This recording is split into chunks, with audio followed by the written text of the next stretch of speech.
Bonjour à tous, bienvenue dans ma chaîne qui parle du CrossFit, des actualités de CrossFit.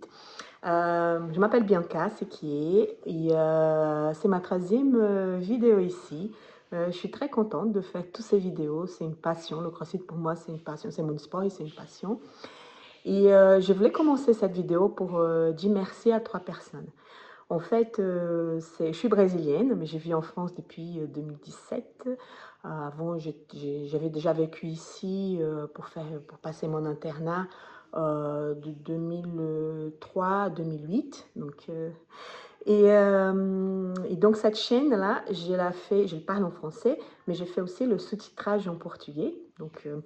Il y a trois personnes qui ont vu Brésil, trois personnes qui sont connues de milieu de CrossFit, c'est des gens qui font aussi le travail d'informer sur tout ce qui est CrossFit.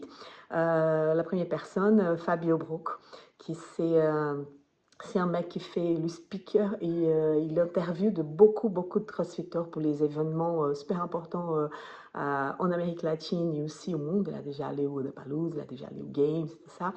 Et c'est avec lui que j'ai discuté la première fois de faire cette chaîne et tout ça. Et lui, il était super gentil. Il m'a dit non, mais vas-y, c'est une passion pour toi, tu vas t'amuser. Donc c'est quelqu'un qui m'a donné des bons tips pour ça. Et qui, au moment que j'ai fait ma première vidéo, il a vu, il a partagé dans son Instagram. Il ne fait pas YouTube, mais il fait beaucoup d'Instagram.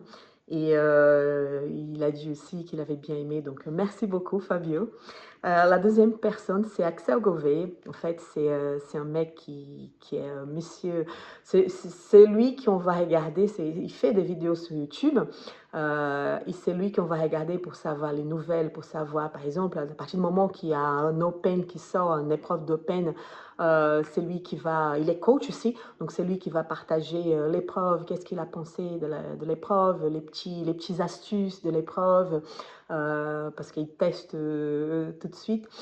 Et, euh, aussi, il parle beaucoup de la variété CrossFit sur les athlètes. C'est avec lui que j'ai commencé à rentrer dans ce milieu, dans ce monde, et à connaître aussi un peu plus sur les athlètes, sur la modalité, les forces des athlètes, les faiblesses. Avant les compétitions, il a toujours des vidéos pour dire qu'est-ce qu'il attend de cette compétition, qu'est-ce qu'on doit attendre.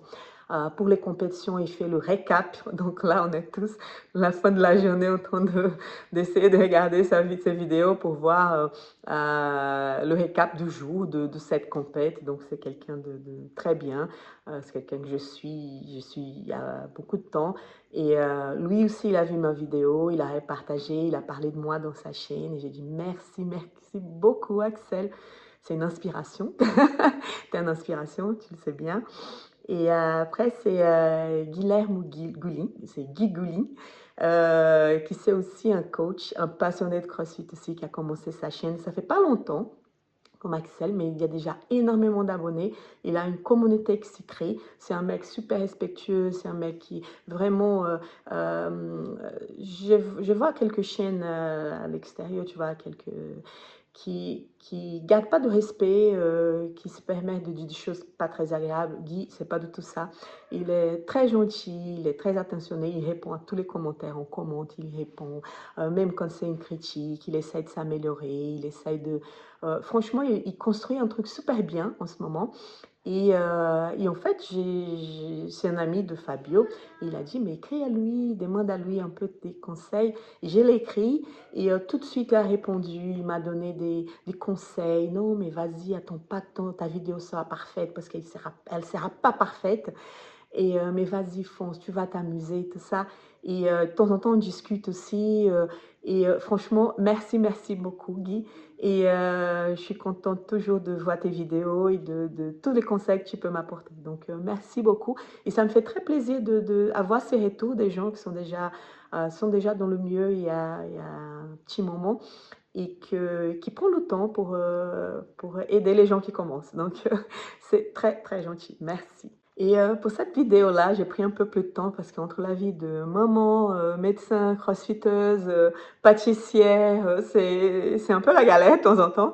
Et j'ai pris mon temps pour rechercher. J'ai regardé énormément de vidéos des époques de games qui j'étais même pas inscrite au CrossFit parce que j'ai regardé des trucs sur le sujet que je vais parler. Et en fait, ça me donnait la curiosité de regarder comment ça se passait et je me suis trouvée à regarder pendant une semaine mais énormément d'épreuves sur les anciens games que je n'avais pas vus et ça fait vraiment plaisir. Donc aujourd'hui, la vidéo, je voulais aborder au sujet des athlètes. C'est le truc qui me passionne de plus dans ces sports, c'est voir ces gens qui sont quand même presque des super-héros. Je me pose toujours la question, comment ils arrivent à faire? C'est assez impressionnant. Et pour commencer, bien sûr, je parle des athlètes que je regarde de plus. Les femmes, parce que oui, on regarde plus les trucs qui nous ressemblent, pas au niveau, tout ça. Nous, les gens qui tu peux quand même te visualiser un peu, c'est ça. C'est pas, on n'a pas du tout le même niveau, c'est pas ça.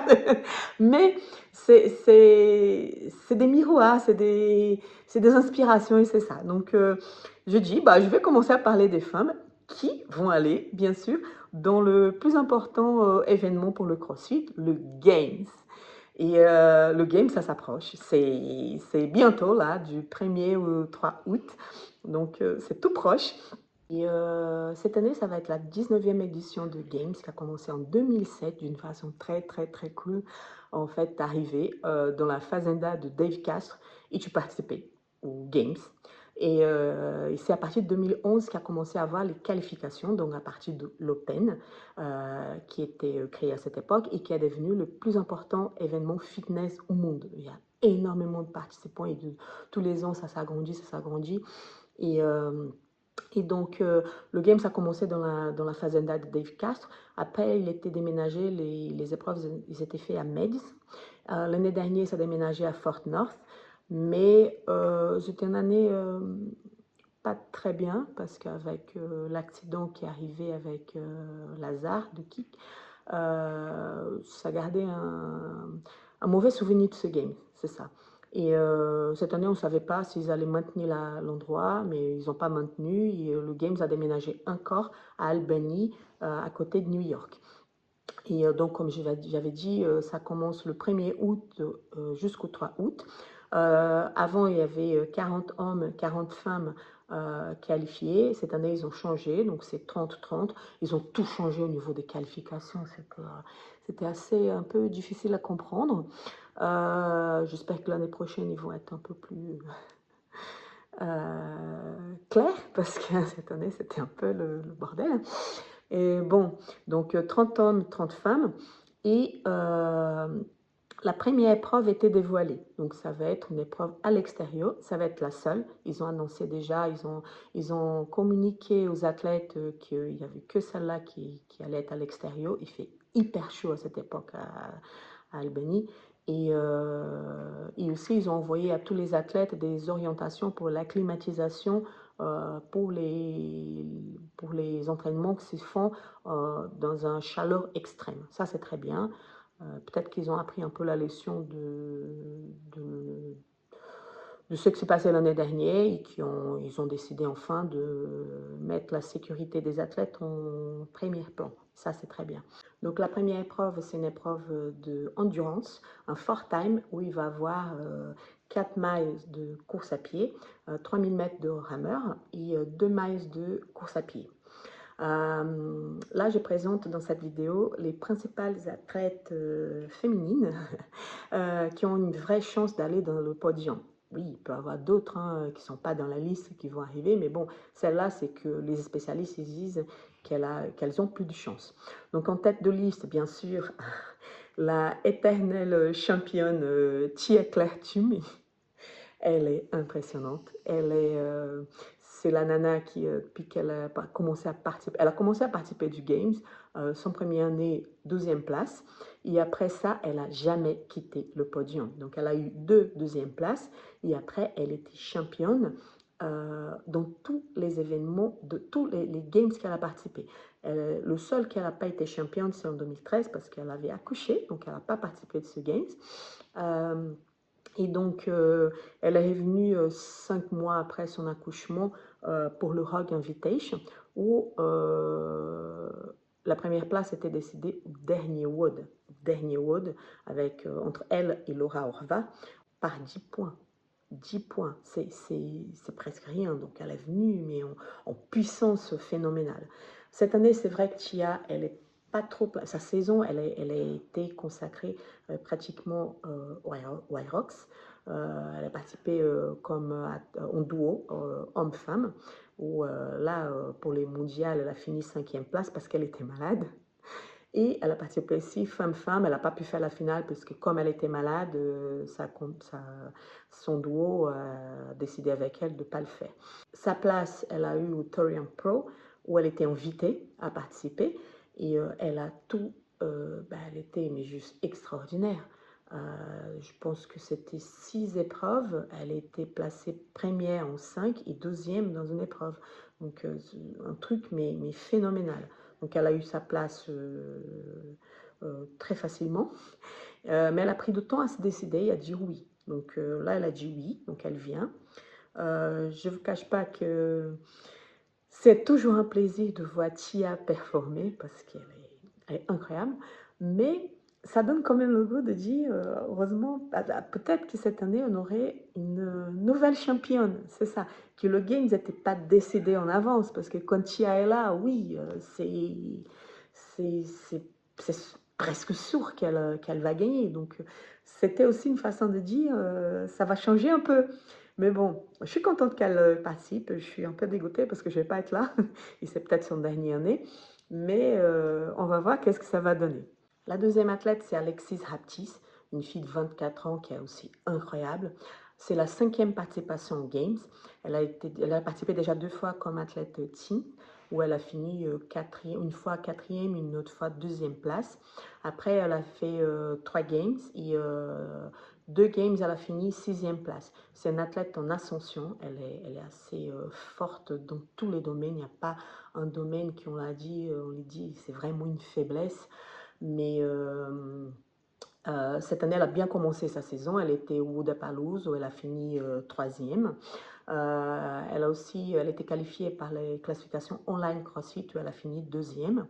Et c'est intéressant parce qu'il y a quelques fois où elle a pu se bagarrer avec Tia Claire pendant la compétition, où elle a pris l'avantage et ça faisait quand même plaisir de voir cette fille si jeune montrer quelle capacité elle a, c'est ça. Elle est connue aussi comme la hippie du CrossFit parce que c'est une fille, elle a une condition, elle a une maladie, elle souffre d'une colite. C'est une maladie chronique des intestins qui provoque quand même pas mal de douleurs abdominales, des altérations de transit. Donc c'est très compliqué pour elle parce que dans les interviews, elle dit que c'est compliqué sa nutrition pour les compétitions. Il y a des compétitions qu'elle n'arrive même pas à manger pendant la journée tellement elle a peur ou elle a mal au ventre. Et franchement, c'est une battante parce que c'est pas évident. Et je pense que c'est pour ça aussi qu'elle essaie d'avoir une vie très saine, de manger très équilibré. Elle est super coincée sur qu'est-ce qu'il y a dans chaque produit pour vraiment avoir une hygiène de vie très, très... la plus proche de la naturalité possible, c'est ça.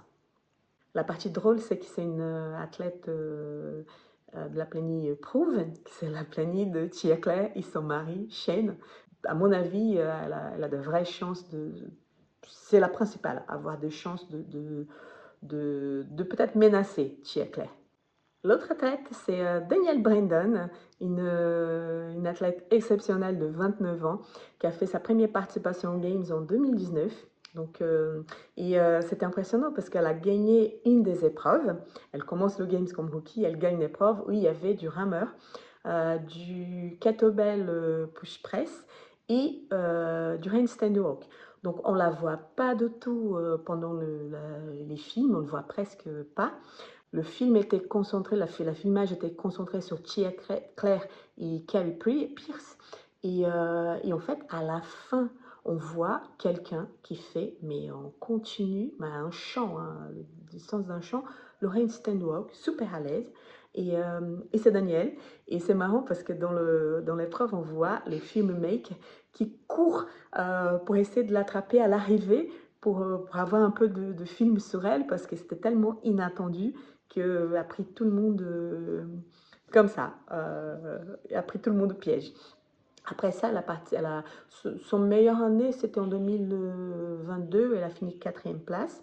Par contre, pendant les compétitions, elle gagne quand même des awards. Et il y a un qui est impressionnant, c'était le défi Handstand Walk, où elle a fumé, mais elle était mais juste géniale. Cette épreuve, je pense que j'ai vu cette épreuve, je ne sais pas combien de fois, parce que je la trouve excellente. Elle a fini en 1 minute 30. C'était un truc impressionnant, c'était le meilleur temps entre femmes et hommes. Et quand je veux montrer à mes amis les trucs de CrossFit qui sont impressionnants, je montre toujours, je mets Daniel Brandon Handstand Walk. Il y a cette épreuve qui apparaît et elle est juste impressionnante, impressionnante. Du handstand walk, l'obstacle à monter, les parallèles, elle était parfaite, parfaite. Et à la fin, bien sûr, elle voit son public avec ses cheveux colorés, le fuck qui a sa marque quand même. Génial. Et en 2000, l'année que Bosnan a fait la programmation, je pense que c'était 2023, et l'épreuve où il y avait du handstand walk avec du free HSPU. Je pense que c'est comme ça que ça s'appelle parce que il marchait, il y avait des obstacles avec les abmats, il devait faire l'HSPU mais sans mur, hein, c'était free. Et après, elle devait faire une pirouette et aller sur la barre pour faire des pullovers. Et là aussi, elle était juste impressionnante. Elle a gagné aussi cette épreuve. C'est la fille, c'est une des filles les plus médiatisées de CrossFit. Elle est, elle est sponsorisée par beaucoup de marques. Tout ce qu'elle touche, elle vend. C'est ça. Je vous raconte une anecdote. Ce t-shirt-là, c'est le t-shirt de CrossFit Games. C'était quelle année? 2023. Oui, c'était 2023. Et en fait, il n'était pas disponible en Europe. Je voulais absolument acheter ce t-shirt, mais pas disponible, pas disponible. Et j'ai une très bonne amie qui vit à Miami et qui fait de CrossFit aussi, pas aussi passionnée que moi, mais elle le fait quand même. Et j'ai demandé si elle pouvait acheter pour moi. Je dis, mais je te paye, mais tu m'envoies, mais je ne peux pas acheter ici. Donc elle a dit, il n'y a pas de souci. Et elle m'écrit, elle m'a dit, bah, Bianca, le problème, c'est qu'il y a une attente énorme. Elle n'est pas disponible, ton t-shirt. Tu ne veux pas d'une autre athlète. Les autres, elles ont tous des t-shirts. Mais elle, il faut attendre au moins 2 semaines pour que ça revienne, pour qu'ils commencent à renvoyer. Et j'ai dit, ah non, non, non, je veux que Daniel Brandon, pas une autre, pas une autre. Donc, du coup, elle a dit, bah, tu n'auras pas ton t-shirt pour l'époque de Games. Mais j'ai dit, bah, c'est pas grave, je veux juste mon t-shirt. Et en fait, c'est ça, c'était en rupture complète. Là, elle a l'athlète qui a le visage de RAD Global, la marque de pompe. Et là, dès qu'ils annoncent une chaussure, elle fait sa publicité et en fait, ce n'était pas sur le site au moment de la vente. Ça risque que tu n'as pas ta paire de chaussures parce que RAD, c'est un concept aussi un plus naturel, plus pas trop grosse chaîne, pas trop de modèles, tout ça. Et en fait, c'était pas là au moment que ça commence à vendre, t'as pas ta chaussure, t'as pas de chaussure. Donc, c'est une fille c'est un Midas de CrossFit. Elle a énormément d'abonnés, elle a énormément de polémiques aussi. C'est une fille, elle a une façon d'être qui est marrante. Moi, je l'adore. On peut voir, oui. Elle a une très bonne technique, elle a toujours été une athlète. Là, on peut même savoir un peu. Elle a dévoilé un peu de sa vie pour un documentaire où elle parle de son enfance, ses débuts du sport. Et c'était quand même une fille qui a vécu beaucoup, beaucoup de soucis. C'était pas une enfance facile. Son père, il a abandonné la famille. Sa mère, elle était en prison. Elle a un frère. Ils étaient placés chez les gens de la famille, mais qui ne voulaient pas trop garder les deux, vous voyez, c'était compliqué.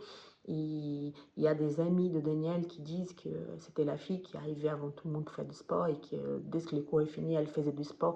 Elle rentrait pas à la maison, elle était tout le temps en train de faire du sport et il ne comprenait pas pourquoi. C'est juste parce qu'elle a trouvé dans le sport la fugue pour ses problèmes, c'est ça. Et comme ça, elle était une sportive de haut niveau depuis ses débuts. De l'athlétisme, de saut en perche, la gymnastique aussi.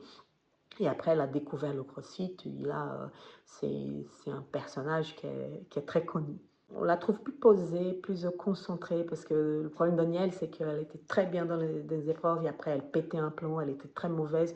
Et en fait, elle ne maintenait pas une constance, mais je sais pas, c'est mon impression, hein, mais on la trouve plus posée au niveau mental. Cette année, elle a fait le Wodapalooza en team avec Xiaobi Niu et Emma Lawson. Elles ont fini première. C'était impeccable, sa participation était impeccable.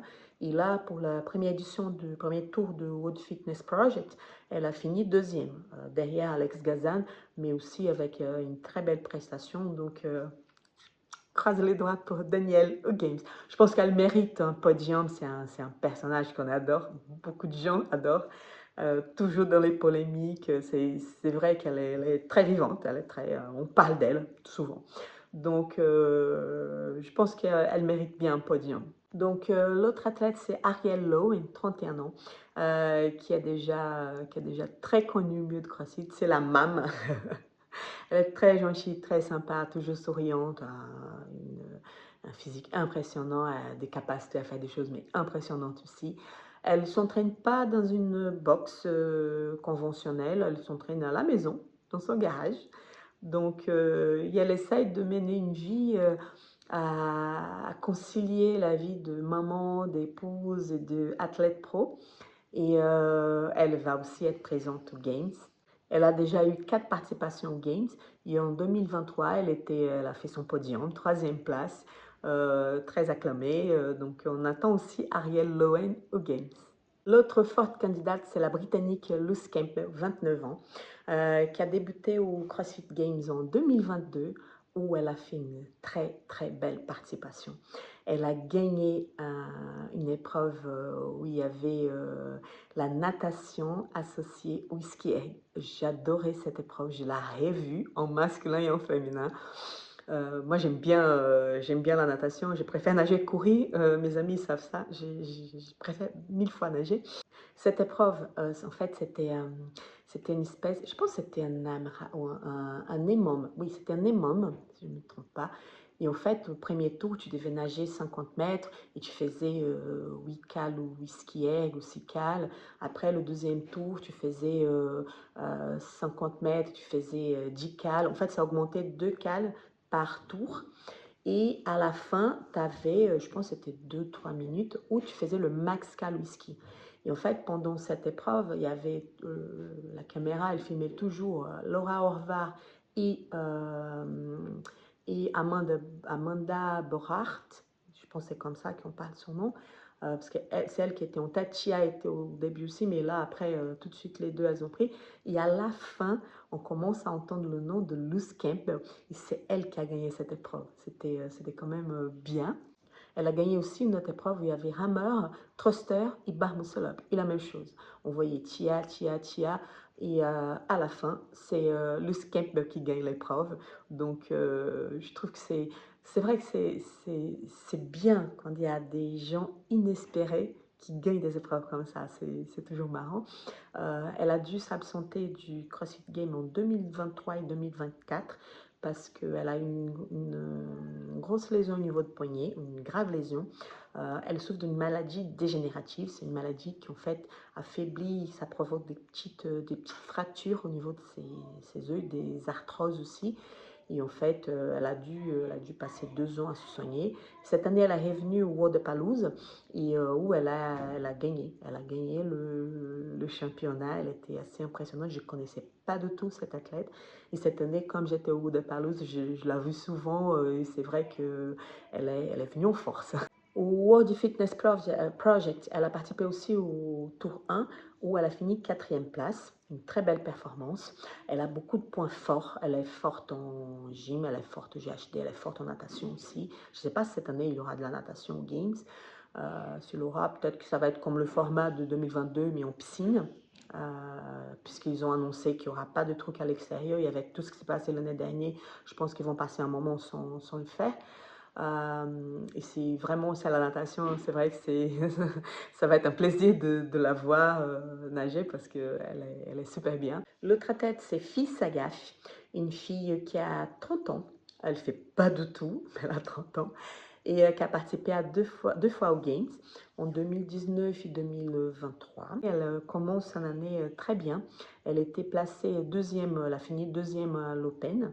Elle a gagné le Mayan Classic où elle était assez bien, assez impressionnante, un cardio mais de malade.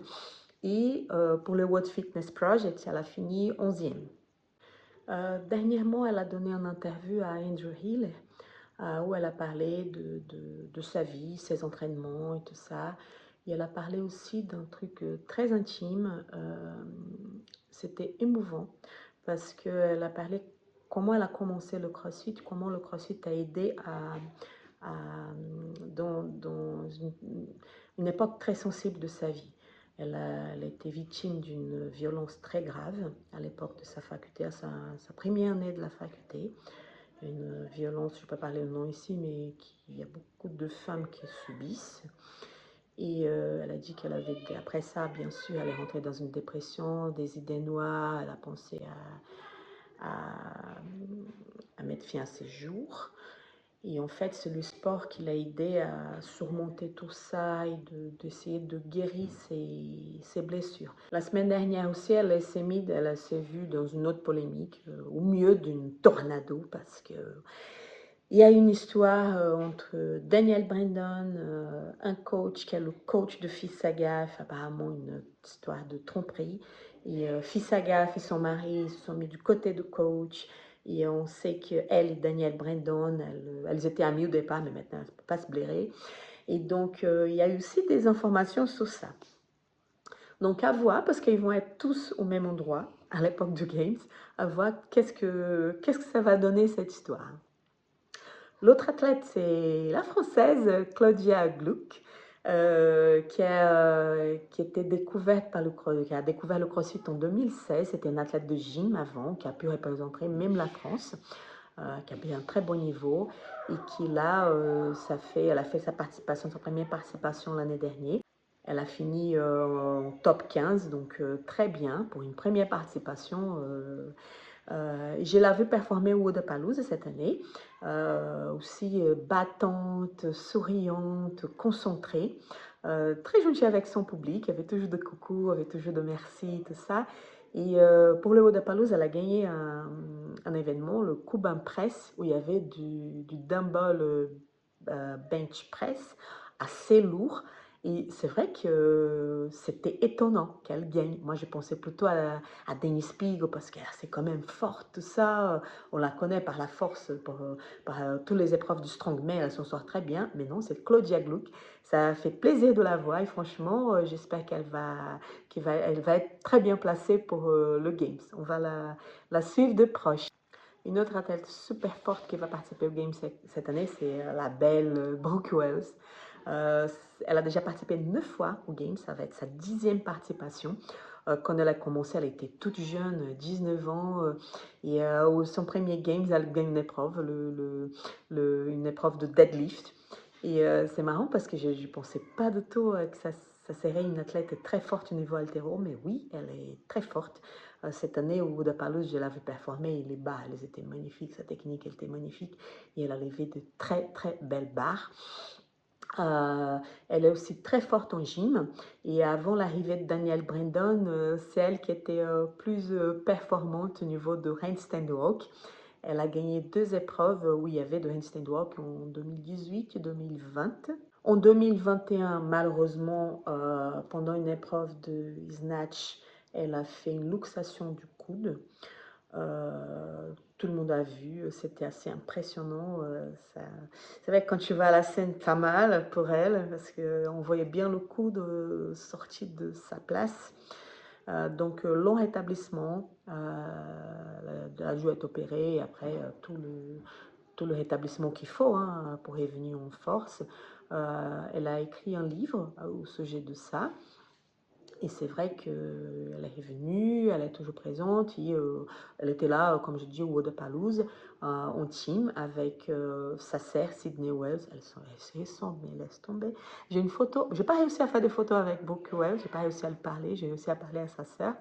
Mais je dis, mais ça peut compter par deux parce qu'elles se sont tellement que. Elles sont très belles, très belles. Et avec Ellie Adams. Donc, c'était le trio de blondes.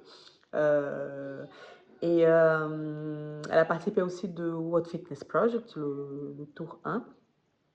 Et pour la classification Games, elle est rentrée dans le milieu d'une polémique parce que, avec les qualifications online, les vidéos, elles devaient être postées. Il y avait une histoire avec les juges confirmés qui devaient regarder la vidéo et qui devaient dire si la vidéo était bien ou pas, si ça pouvait passer ou pas, bref. J'ai dit que cette année, les classifications étaient un peu n'importe quoi. Bon, bah, bref. Mais la polémique, c'est qu'Andrew Hill, il a vu la vidéo de Brooke Wells et en fait, il a publié des parties de cette vidéo où il disait qu'elle était no rep pour les burpees. Et ça fait parler beaucoup, beaucoup de ça. À la fin, sa vidéo a été revue. Elle avait fini, elle était classée, je pense, je ne me trompe pas, 7e place. Il y avait 11 places pour l'événement online. Et du coup, elle n'était pas placée du tout. Elle est passée plus à 100 au classement. Donc, elle n'était pas qualifiée. Et elle a dû faire sa qualification présentielle. Donc, elle a fait ça au Syndicate Crown, où elle a eu sa place. Elle a confirmé aux Games. Et là, elle a pu parler un peu. Elle n'a pas parlé au nom de Hill, mais elle a parlé un peu qu'elle était là pour montrer qu'elle sait le faire et que c'était pas gentil de... Bon, c'était la polémique, et bon, elle est là, donc la prochaine fois, je pense qu'elle va faire super attention pour ses burpees, parce que vraiment, c'était pas elle du tout. Pour finir cette vidéo, juste de petites considérations. C'est vrai que l'arrivée de Chia aux Games, c'est très bien. C'est toujours beau de voir Chia performer, mais ça donne quand même le petit goût de on sait qui va gagner. Peut-être, on ne sait pas. Peut-être que, parce que comme elle a consacré sa saison presque que pour l'Irox, ça peut-être que ça ne va pas être suffisant pour gagner en Games, parce qu'au CrossFit, ça exige beaucoup plus de choses que quand même l'Irox. On ne sait pas. Est-ce que son entraînement, ça va être suffisant pour qu'elle remporte son 8e championnat? On ne sait pas. On va voir. Est-ce qu'il y a une autre athlète qui peut la dépasser? On ne sait pas. Est-ce qu'il y aura une rookie qui va nous, comment je dis, qui va nous faire une belle surprise et être placée au podium cette année? On ne sait pas, il faut attendre, il faut voir les games, il faut suivre par tous les jours les épreuves, voir la performance. Donc, à voir, à voir. J'ai hâte. Et moi, ce que je vais faire, c'est que pour tous les jours, il va avoir une petite vidéo de récap pour les principaux trucs qui vont se passer pendant les games. Donc, merci beaucoup de rester, de venir voir cette vidéo, de participer. Abonnez-vous, envoyez cette vidéo à des amis de CrossFit qui veulent savoir un peu des nouvelles comme ça. Likez, c'est important. C'est important aussi, c'est très important de mettre un commentaire parce que c'est comme ça que YouTube trouve que la vidéo est pertinente, que vous avez aimé la vidéo et que les prochaines vidéos, peut-être que ça va vous intéresser aussi. Donc, il va vous suggérer. Ça aide toujours quelqu'un qui débute. Donc, merci beaucoup et à très bientôt. Au revoir. Bye bye.